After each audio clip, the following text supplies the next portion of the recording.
The Ferrari Enzo with a jet engine. Someone once looked at a hypercar worth over $1 million and thought, you know what this needs? A jet engine. Meet the wildest version of the Ferrari Enzo you've probably never heard of.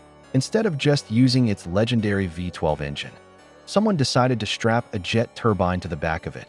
Yes, a literal jet engine, because apparently 660 horsepower from Ferrari just wasn't chaotic enough. The result?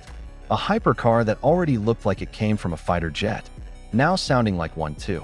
And when that turbine spools up, it's less of a car and more like a runway accident waiting to happen. Which raises an important question.